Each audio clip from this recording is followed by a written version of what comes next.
MA उत्तरार्ध भूगोल के सभी विद्यार्थियों का रिसर्च मेथोडोलॉजी की कक्षा में स्वागत है। इससे पूर्व के व्याख्यान में आप लोगों ने जनसंख्या प्रवास क्या है और इसके कौन कौन से निर्धारक तत्व हैं उनके बारे में जाना समझा। आज के व्याख्यान में जनसंख्या प्रवास के सिद्धांत संकल्पना के बारे में जानेंगे। जनसंख्या प्रवास या स्थानांतरण एक जटिल प्रक्रिया है। इसके लिए एक सर्वमान्य सिद्धांत या मॉडल बनाना बहुत दुष्कर कार्य है। तथापि कुछ विद्वानों ने प्रयास करके कुछ सिद्धांत निर्धारित किए हैं। इनमें 1885 में रेवनस्टीन ने प्रथम प्रयास किया था और उन्होंने माना कि प्रवास क्षेत्र में जनसंख्या एक स्थान से दूसरे स्थान पर कुछ मूलभूत संकल्पना के अनुसार, सिद्धांत के अनुसार गमन करती है। रेवनस्टीन की तरह ही बुंगे तथा ली ने भी प्रयास किया और कुछ सामान्य नियमों और परिकल्पनाओं का प्रतिपादन किया। जीटरसन, जिफ, हैरिस, स्टोफर आदि अन्य विद्वान हैं, उन्होंने भी इस जनसंख्या प्रवास को समझाने का और इनके बारे में कुछ नियमों का प्रतिपादन किया। हम इन एक एक विद्वानों का उदाहरण लेंगे। सबसे पहले आते हैं रेवनस्टीन का स्थानांतरण सिद्धांत। रेवनस्टीन का स्थानांतरण सिद्धांत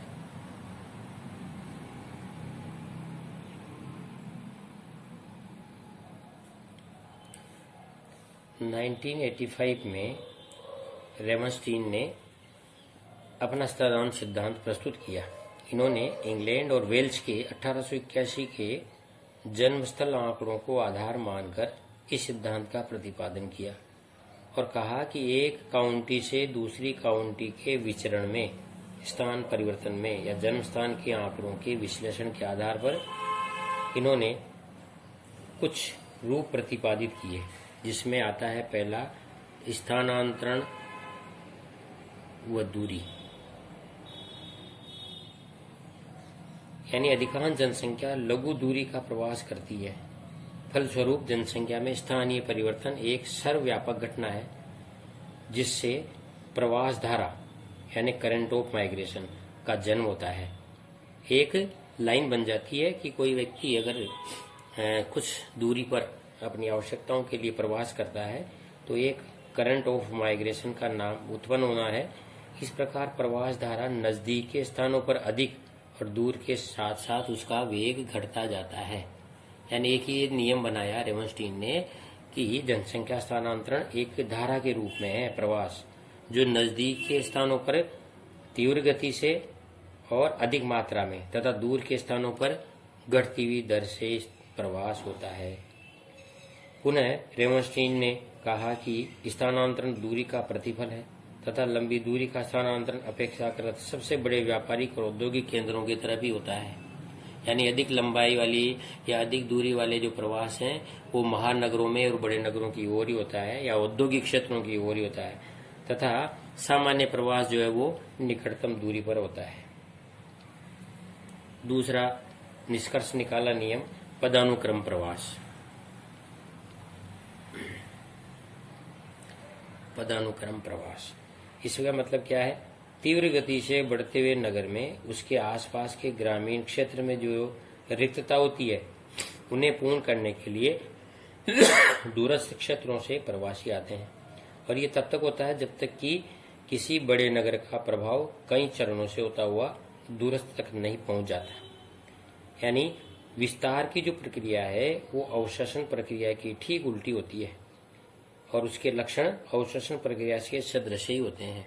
यानी पदानुक्रम प्रवास का मतलब क्या है कि जब तक रिक्तता रहती है, अधिक रिक्तता है तो निकटवर्ती स्थानों से भर जाती है, फिर धीरे धीरे कम रिक्तता होती है तो दूरवर्ती स्थानों से आकर वो रिक्तता बढ़ती चली जाती है। तो पहले निकटवर्ती स्थानों से तीव्र प्रवास होता है, फिर दूरतम स्थानों पर प्रवास घटती दर से होता जाता है और इसका प्रभाव कई चरणों में होता है।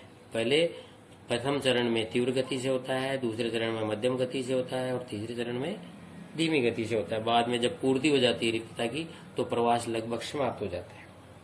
अब तीसरा नियम है इसका धारा तथा प्रतिधारा।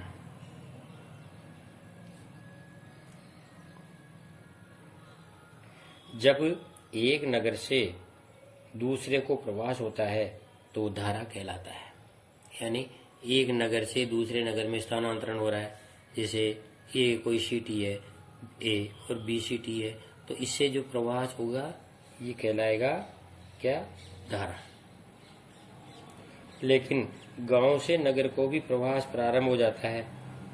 यानी जैसे कोई एक ये है, एक शहर से दूसरे शहर को हो गया है ना, तो ये तो कहला। पर कभी कभी क्या है, इसका उल्टा भी होता है, कभी इधर भी प्रवास हो जाता है, तो ये प्रतिधारा कहलाता है। प्रत्येक प्रवास की मुख्य धारा क्षतिपूर्ति हेतु की जाती है और परिणाम स्वरूप उसकी प्रतिक्रिया से प्रतिधारा उत्पन्न जो है वो होती है। यानी धारा ही प्रतिधारा उत्पन्न करती है। जब बहुत ज्यादा कंजक्शन हो जाता है, बहुत ज्यादा भीड़ भाड़ हो जाती है बड़े शहरों की ओर, इतनी ज्यादा प्रॉब्लम्स आ जाती हैं कि श्रमिकों का बहुत ज्यादा जमावड़ा हो जाता है, तो फिर वापस प्रतिक्रिया स्वरूप प्रतिधारा उसकी उत्पन्न होती है। चौथा है ग्रामीण नगरीय अंतर। ग्रामीण नगरीय अंतर। ग्रामीण क्षेत्र के लोगों में प्रवास की भावना अधिक पाई जाती है। क्यों? क्योंकि ग्रामीण क्षेत्र में रोजगार के अवसरों की कमी होती है और अच्छा जीवन स्तर प्राप्त करने के लिए वो शहरों की ओर प्रवास करते हैं, जबकि नगरीय लोगों में ये कम होती है प्रवास की दर, क्योंकि एक नगर से दूसरे नगर में कम ही प्रवास होता है, इसलिए ग्रामीण क्षेत्रों की ज्यादा रहती है। यही ग्राम नगर विभेदन कहलाता है। यानी ग्राम नगरीय अंतर क्या है? नगरी ग्रामीण क्षेत्रों में स्थानांतरण की प्रवास की ज्यादा इच्छा रखना या अधिक दर पाया जाना, अधिक भावना पाया जाना, और नगरीय क्षेत्रों में कम भावना होना प्रवास की करना, एक स्थान से दूसरे स्थान पर जाने की, इसको कहते हैं ग्रामीण नगरीय। फिर पांचवा है स्त्री बहुलता। स्त्री बहुलता का मतलब अल्प दूरी पर होने वाले स्थानांतरण में स्त्रियों का आधिक्य होता है। यानी स्त्री बहुलता क्या है? कम दूरी पर, कम दूरी के प्रवास में स्त्री प्रवास का आधिक्य, स्त्री प्रवास का आधिक्य होता है। और लंबी दूरी के प्रवास में पुरुष प्रवास का आधिक्य होता है। फिर छठा है प्रौद्योगिकी प्रगति प्रवास। प्रौद्योगिकी प्रगति व प्रवास। प्रौद्योगिकी में मतलब क्या है? प्रौद्योगिकी में उन्नयन होने के साथ साथ प्रवास की मात्रा में भी वृद्धि होती जाती है। जब किसी नगरीय क्षेत्रों में या औद्योगिक क्षेत्रों में तकनीकी उन्नति होती है, जैसे बेंगलोर, भारत में बेंगलोर में आईटी क्षेत्र में बहुत ज्यादा उन्नति हुई है, कई आईटी संस्थान खुले, इसलिए संपूर्ण देश के विभिन्न भागों से नए तकनीकी युवा बेंगलोर की ओर प्रवास कर गए हैं। तो ये प्रौद्योगिक प्रगति का कारण ही प्रवास का ही सबसे बड़ा फैक्टर है। जिन क्षेत्रों में प्रौद्योगिकी प्रगति ज्यादा हुई है उसमें प्रवास की दर भी ज्यादा हुई है। सातवां है स्थानांतरण में निहित उद्देश्य।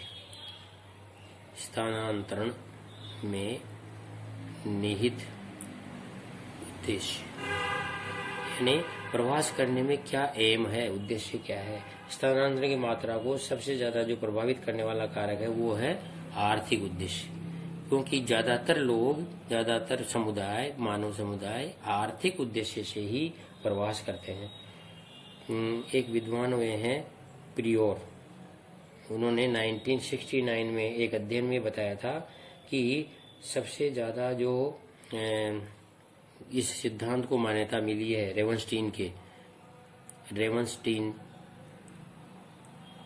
के नियम को सबसे ज्यादा जो प्राथमिकता मिली है वो इस कसौटी पर खरा उतरना है, क्योंकि इन्होंने ये जो नियम बनाए और जो तत्व बताए उसके आधार पे इस सिद्धांत की जो है यथार्थता झलकती है, वास्तविकता झलकती है। यानी रेवनस्टीन ने प्रथम प्रयास किया था जनसंख्या स्थानांतरण के लिए। इन्होंने स्थानांतरण और दूरी का संबंध बताया। इन्होंने स्थानांतरण प्रवास में पदानुक्रम प्रवास को समझाया। इन्होंने धारा और प्रतिधारा को व्यक्त किया कि एक नगर से दूसरे नगर में धारा के रूप में प्रवाह होता है, परंतु कभी कभी प्रतिधारा उसका उत्पन्न होती है, उससे भी प्रवाह होता है। ग्रामीण नगरीय अंतर भी हुआ कि ग्रामीण लोगों का शहरों की ओर प्रवास की दर अधिक होती है और नगरों की कम भावना होती है नगरीय लोगों के निवासों की। इसी प्रकार निकट की दूरी पर स्त्री प्रवास ज्यादा होता है और लंबी दूरी पर पुरुष प्रवास होता है। प्रौद्योगिकी प्रगति भी जो है प्रवास का प्रमुख आधार होती है। जिन क्षेत्रों में प्रौद्योगिकी की उन्नति हुई है वहां लगभग कई क्षेत्रों से लोगों का प्रवास हुआ है। और स्थानांतरण में निहित उद्देश्य यानी क्या उद्देश्य, मुख्यतः आर्थिक उद्देश्य ही ज्यादा होता है। आर्थिक आधार या आर्थिक उद्देश्य की पूर्ति की वजह से ही जो है लोग स्थानांतरण करते हैं। इस तरह से लेवेंस्टीन ने जनसंख्या स्थानांतरण के लिए ये एक सिद्धांत प्रतिपादित किया है, जिसके तहत ये बताया गया है कि एक स्थान से दूसरे स्थान पर स्थानांतरण तो होता है, परंतु उसके कुछ नियम हैं जिसके अनुसार होता है। और ये स्थानांतरण जो है स्थान और दूरी पर निर्भर करता है, पदानुक्रम के अनुसार इसका प्रभाव पड़ता है। और ये स्थानांतरण धारा और प्रतिधारा के रूप में भी होता है। स्थानांतरण में ग्रामीण नगरीय अंतर भी देखने में मिलता है। ग्रामीण लोगों को माइग्रेट करने की भावना ज्यादा होती है, नगरीय लोगों में कम होती है। और प्रवास में स्त्री बोलता निकटवर्ती भागों की होती है। और जिन क्षेत्रों में प्रौद्योगिकी की उन्नति हुई है, जैसा कि बेंगलोर में भारत में सबसे ज्यादा आईटी क्षेत्र में उन्नति हुई है, तो संपूर्ण देश के विभिन्न भागों से नए तकनीकी जो युवा हैं वो बेंगलोर में अधिक माइग्रेट किए हैं, अधिक उनका स्थानांतरण हुआ है। ये एक सिद्धांत बनकर उभरा है कि स्थानांतरण में निहित उद्देश्य आर्थिक ही होते हैं। ज्यादातर लोग माइग्रेट हैं वो आर्थिक उद्देश्य की पूर्ति के लिए ही जाते हैं। इस प्रकार जनसंख्या इस लेवेंस्टीन ने जनसंख्या के स्थानांतरण के नियम का पहला प्रयास किया था। ये आज केवल लेवेंस्टीन के सिद्धांत को ही हमने यहाँ समझाया है। अगला दूसरा जो सिद्धांत गुरुत्व मॉडल है उसको अगले व्याख्यान में लेंगे। तब तक के लिए धन्यवाद।